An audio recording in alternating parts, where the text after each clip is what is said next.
अनाथ दर्जी लड़की का जादुई लहंगा। वो अनाथ बच्चे अपने माता पिता के शव से लिपट कर रो रहे हैं। गांव वालों की बड़ी भीड़ ने उन्हें घेरा हुआ है। सुधाकर, माँ बाबूजी बहुत दूर जा चुके हैं। अब वो कभी नहीं उठेंगे।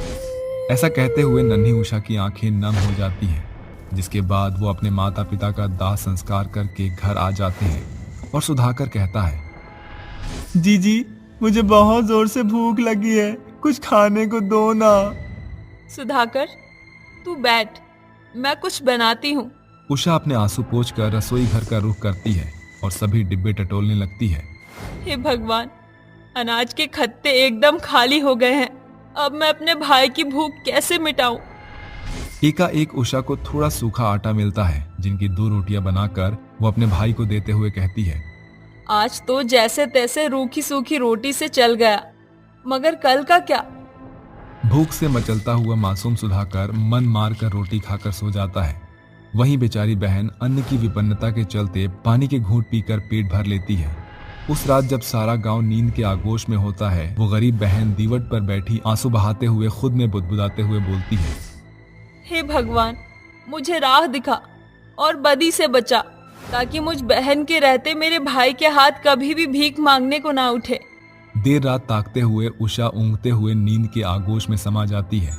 तभी उसे सपने में अपनी माँ ममता का स्वप्न दर्शन मिलता है। जागो उषा, माँ अब वापस आ गई। लौट आओ माँ, मैं अकेली पड़ गई हूँ। मेरे पास एक खोटा सिक्का भी नहीं है जिसे मैं अपने भाई को खिला पिला सकूं। कैसे चलाएगी आपकी गरीब बेटी गुजारा? उषा, समस्या का समाधान घर में ही छिपा है। वो क्या है माँ? मेरी सिलाई मशीन। तुम तो कपड़े सिलने में बेहद निपुण हो, अपने हाथों के हुनर को पहचानो उषा। ऐसा कहकर जैसे ही ममता गायब होती है, सूरज की उत्कर्ष किरण सौंझे तौर पर उसके चेहरे को घेर लेती है। ये तो ख्वाब था, मगर माँ कहा करती थी कि सुबह के पहर देखा गया सपना सच होता है। अब मैं सिलाई करके अपना घर संभालूंगी। इस तरह बेहद कच्ची उम्र में उषा एक दर्जी बनकर घर बार की जिम्मेदारियों के बोझ को अपने कंधों पर उठा लेती है। वो गरीब अनाथ दर्जी बहन भूखी प्यासी रहकर दिन रात आंखें गड़ाए कपड़े सिलकर अपने भाई का भविष्य संवारने में जुट जाती है। देखते ही देखते कई साल बीत जाते हैं। इस बीच उषा 19 साल के पड़ाव में प्रवेश कर जाती है। द्वार पर खड़ी कंचन किवाड़ खटखटाते हुए कहती है, उषा, अरे ओ उषा, भीतर है का? हाँ काकी, अंदर ही हूँ, आ जाओ। हाफती हुई कंचन कपड़ों का ढेर उषा को थमाते हुए कहती है, अरे मोरी सास फुलत है। क्या बात है काकी, इतने ढेरों कपड़े सिलने के हैं क्या? कोई तीज त्योहार की तैयारी चल रही है क्या? हे गंगा मैया, अरे तोई के नहीं पता है का? परसों रोज निमकी के ब्याह है, उसी का सजावट चलत है। देखना, अपनी फरमाइश से गुलाबी लहंगा ली है। तू बस ऐसन लहंगा चोली सिलना कि गांव देहात की नजर ना हटे हमरी निमकी से। वैसन तो का शादी ब्याह का इरादा नहीं है का? तो हर उम्र की लड़कियां अपनी गृहस्थी बसा ली और परसों निमकी भी पराई हो जाई, तो हर मारा जीवन तो इस सिलाई मशीन में सिमट गया है। कंचन के जाते ही उषा का भाई सुधाकर कहता है, देखो जीजी, कंचन काकी अपने बातों के बाण में तुम्हें छल्ली कर गई। अरे इतने ताने बाने सुनकर तो गूंगे भी बोल पड़ते हैं, फिर तुम चुप क्यों थी? क्योंकि इस बहन के लिए शादी से जरूरी तुझे अपने पैरों पर खड़ा करना है। कहाँ से बटोरती हूँ इतना धीरज आप जीजी? अब बस जीजी, ये भाई अपने दर्जी बहन को दूजों का लहंगा सिलते नहीं बल्कि दुल्हन बनते देखना चाहता है। आपको अपने भाई सुधाकर की सौगंध, मना मत करना। ये किस बंधन में बांध दिया तूने मुझे मेरे भाई? सुधाकर अपनी अनाथ दर्जी बहन की खातिर रिश्ते तलाशने लगता है और उसकी तलाश राजरानी के बेटे राजीव पर खत्म होती है। बेटा, तुम्हारी बहन हमें पसंद है, मगर बुरा मत मानना, तुम यतीम हो। ऊपर से तुम्हारे घर की दशा भी निराली है। मेरा इकलौता बेटा है। अगर तुम 5 लाख दहेज और 5 तोला सोना दहेज में दे सकते हो, तो मैं तो चट मंगनी पट ब्याह करा दूंगी। सुधाकर बिना कुछ सोचे हामी भर देता है। हाँ, मुझे मंजूर है। तो हम चले, इजाजत दो। कुछ देर बाद सुधाकर, तुमने सोचा है कहाँ से आएगा इतना पैसा? मेहनत से। जीजी अपने भाई पर भरोसा रखो जीजी। 1 माह बाद जीजी हर जगह हाथ पांव मार कर देख लिया, कहीं बात नहीं बना। ब्याह में बस 1 दिन है, क्या होगा? भगवान पर भरोसा रखो भैया। उस रात उषा कपड़े सिलते हुए सिलाई मशीन के पास ही सर रखकर सो जाती है। तभी सपने में एक बार फिर उसे उसकी माँ दिखाई देती है। उषा बेटी, माँ आप आ गई। रो मत उषा, ये लो अपनी माँ की ओर से ये भेंट। ये जादुई लहंगा है, ये तुम्हारे मन के मनोरथ को पूर्ण करेगा। जैसे ही उषा की आंखें खुलती है तो उसके सामने लाल रंग का एक शादी का जादुई चमकता हुआ जोड़ा नजर आता है। ये तो वही जादुई जोड़ा है जो माँ ने सपने में दिया था। क्या सचमुच ये लहंगा जादुई है? जादुई लहंगे का पुख्ता प्रमाण पता करने के लिए उषा अपने शब्दों की आजमाइश करती है। ऐ मेरे जादुई लहंगे, इसी पल मेरे जंग लगे सिलाई मशीन को नया कर दो। उषा के इतना कहते ही उसका जादुई लाल लहंगा हवा में उड़ जाता है, जिसके साथ लहंगे में इंसानी अक्ष कायम होता है। सुनहरी चमक से प्रकाशमान होकर मशीन पर अपनी जादुई चमक की छाप छोड़ता है। उषा, खौफ न खाओ, बल्कि इस जादुई जोड़े से अपनी अभिलाषा को पूरा करो। मेरे जादुई लहंगे, मेरे भाई को मुझ दर्जी बहन के शादी के सताव ने घेर रखा है, मेरी मदद करो। बेबस दर्जी लड़की का दुख देखकर जादुई लहंगा पूरे घर में सोने के सिक्कों की बौछार करने लगता है, जिसकी खनक सुनकर सुधाकर भी वहां आ जाता है। जीजी ये क्या है? सुधाकर, ये जादुई लहंगा है जो माँ ने मुझे भेंट स्वरूप दिया है। क्या सचमुच? हाँ सुधाकर, मैं जादुई लहंगा हूँ। कहो, क्या इच्छा रखते हो तुम? मेरे जादुई लहंगे, बस मेरी इतनी मदद कर दो कि मेरी दर्जी बहन की डोली इस गरीब अनाथ भाई के दहलीज से विदा हो जाए। इसी के साथ जादुई आकर्षक लाल लहंगे के छोर से खूब सारे 2000 के नोटों का ढेर लग जाता है। क्या ये काफी है? हाँ जादुई लहंगे, तुम्हारा बहुत बहुत शुक्रिया। थोड़ी ही देर में सूरज की किरण फूट पड़ती है और सुधाकर खुशी से जादुई लहंगे से मिले पैसे और सोने से बहन की शादी के लिए अपने घर को दुल्हन की तरह सजाता धजाता है। कहीं हलवाई मिठाई बनाते हैं तो कहीं औरतें टोली में बैठी विवाह की गीत गाती हैं। सांझ की बेला बीतने के साथ वो दर्जी बहन जादुई लहंगा पहनकर दुल्हन बन जाती है और शीशे के सामने खड़ी होकर कहती है, ऐसा लग रहा है जैसे अभी कुछ छूट रहा है। अरे, मेरे पास लहंगे पर पहनने के लिए जेवर तो है ही नहीं। मेरे जादुई लहंगे, मुझे जेवर की जरूरत है। अचानक उसके लहंगे से निकली तेजमय प्रकाश शीशे के ओट पर प्रकट होती है, जो सुंदर जेवर में ढल जाती है, जिसे पहन उस दर्जी दुल्हन का कंचन रूप दमकने लगता है। पूरे गांव देहात की नजर दुल्हन बनी अनाथ दर्जी पर टिक जाती है और शादी के संपन्न होते ही वो कहती है, तुम्हारा तहे दिल से शुक्रिया मेरे जादुई लहंगे। मैंने तो ख्वाबों में भी नहीं सोचा था कि मैं गरीब अनाथ दर्जी कभी दुल्हन बन पाऊंगी। मुझ दर्जी के जीवन में ये दिन तुमने दिखाया, साथ ही मेरे भाई को भी जग हंसाई से बचाया। अंत में सुधाकर अपनी बहन की विदाई कर देता है और जैसे ही वो अपने घर आता है तो सुधाकर का बिछावन नोटों से भरा होता है, जो उसकी बहन ने जाते वक्त वहां शेष छोड़ा था। आज भी वो जादुई लहंगा उषा के पास है, मगर उसका रहस्य उस दर्जी दुल्हन के सिवा दूजा कोई नहीं जानता। मगर उषा अक्सर अपने जादुई लहंगे से जरूरतमंदों की मदद करने में बढ़ चढ़कर भागीदारी रखती है। दुष्ट कारीगर सास के मासूम नन्ही चिड़िया। एक रसोई में आग की लपटें बहुत तेजी से फैली हुई थीं। ये देखकर एक चिड़िया घबरा कर कहती है, मेरी संतोषी को मार डाला, हाय रब्बा मेरी संतोषी को मार डाला, छोड़ूंगी नहीं मैं उस कारीगर खड़ूस सास को। मुझे पुलिस के पास जाकर सब कुछ बताना होगा। ऐसा बोलकर वो चिड़िया पुलिस स्टेशन जाती है और पुलिस से बातें करने लगती है, जहाँ पुलिस उसकी बातें सुनने के बाद कहती है, अल्ला, भला ये कैसे हो सकता है? एक चिड़िया मुझे ये सब कुछ बताने आई है। क्या तुम सच में बोल रही हो?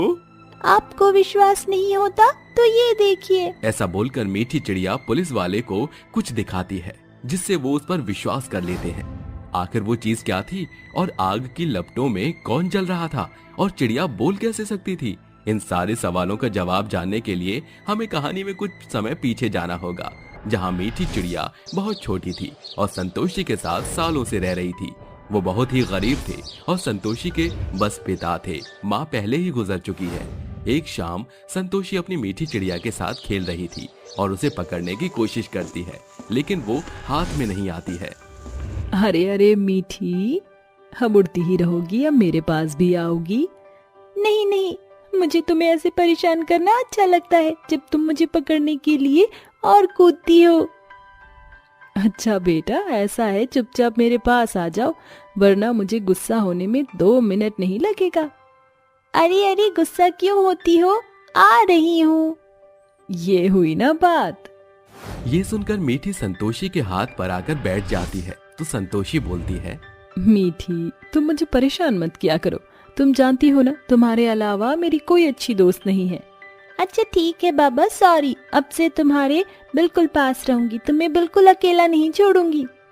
चलो घर चलते हैं, देखते हैं कौन पहले पहुंचेगा बाबा के पास। ये कहकर दोनों रेस लगाते हुए घर पहुंचते हैं। मीठी चिड़िया रामकिशोर के कंधे पर बैठ जाती है और संतोषी उसके गले लग जाती है। तभी वो बोलता है, अरे मेरे दोनों बच्चे आ गए और दोनों ही एक साथ आए हो। तो बोलना ही मत कि हारा कौन है। ठीक है बाबा। अच्छा संतोषी बेटा, मैंने तेरे लिए सोनू नाम का एक बहुत सुंदर लड़का देखा है। वो बहुत ही अच्छा है, इसलिए मैंने तेरा रिश्ता उसके साथ जोड़ दिया है। पंडित जी ने 1 हफ्ते के भीतर ही शादी करने के लिए कहा है। सच बाबा? पर मैं आपको और मीठी को छोड़कर कहीं नहीं जाना चाहती। हाँ हाँ, मैं भी संतोषी के बिना नहीं रह सकती। मैंने उसे वादा किया है कि अब से मैं हमेशा उसके पास रहूंगी। ये तो बहुत अच्छी बात है। ठीक है, तू किसी को अपने साथ ले जाना। इस तरह कुछ ही दिनों में संतोषी की शादी सोनू से हो जाती है। लड़का अच्छा कमाता था, पर सुमित्रा अपने घर के बाहर बढ़ई का काम करती थी, इसलिए लड़के की माँ सुमित्रा रामकिशोर से दहेज लेती है। शादी के अगले दिन ही सुमित्रा ऊंची आवाज में संतोषी से कहती है, अरे ओ बहू, ये क्या है? कैसा पोछा लगाया तूने?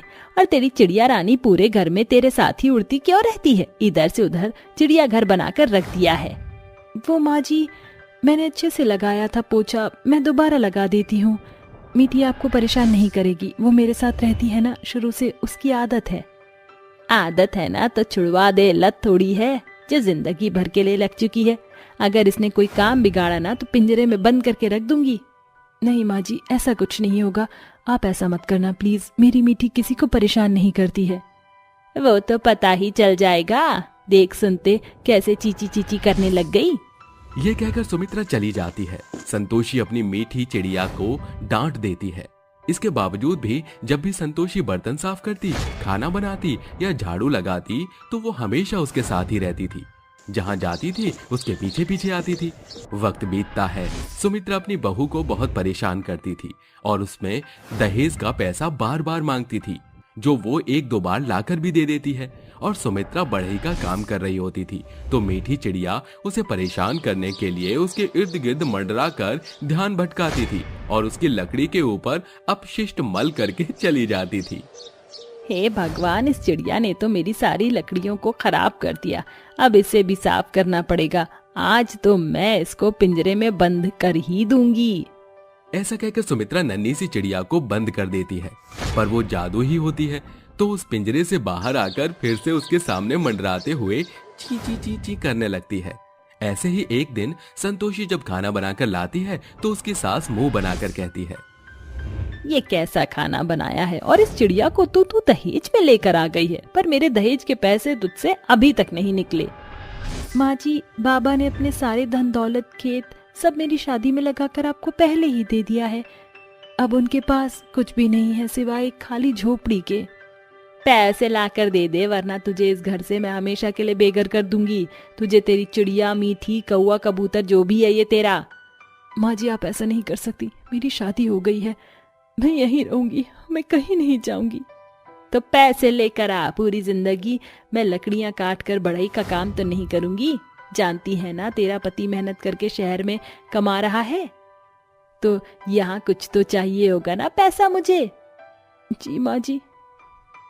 अपनी चिड़िया को अपने पास रख, जब देखो बीच में ची ची ची ची करके बोलती है। ये सुनकर संतोषी अपने कमरे में चली जाती है। तभी मीठी उससे कहती है, तेरी सास तो बहुत चालू और खड़ूस है, पैसों की भूखी लालची औरत। तू रो मत संतोषी।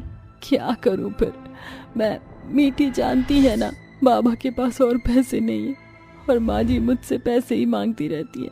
लेकिन अब सब खत्म हो चुका। अगर मुझे दहेज के बारे में पता होता तो मैं शादी कभी नहीं करती। तेरी सास तुझे बहुत परेशान कर देती है।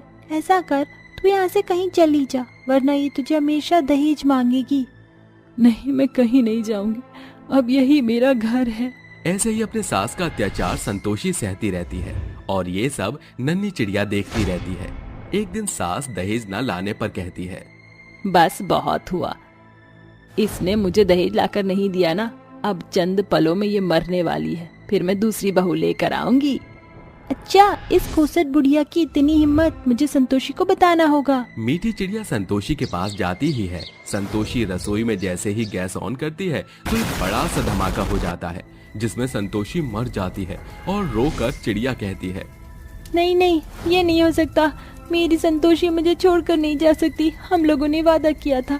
संतोषी, संतोषी, ये सब उसकी खड़ूस सास सुमित्रा ने किया है। मैं उसे छोड़ूंगी नहीं। मैं संतोषी को इंसाफ दिलाकर ही रहूंगी। ये कहकर मीठी चिड़िया फौरन उड़ते हुए पुलिस स्टेशन जाती है और दुर्गेश नाम के पुलिस इंस्पेक्टर को कहती है, इंस्पेक्टर साहब, मेरी मदद कीजिए। मेरी संतोषी को उस बुढ़िया ने जान से मार डाला। अरे, मैं यो के देख रहा सू, पुलिस स्टेशन में चिड़िया घुस गई और ये मैया, ये तो बोलने वाली चिड़िया है। पुलिस स्टेशन में सब कुछ बोलने वाली जादुई चिड़िया को देख रहे थे।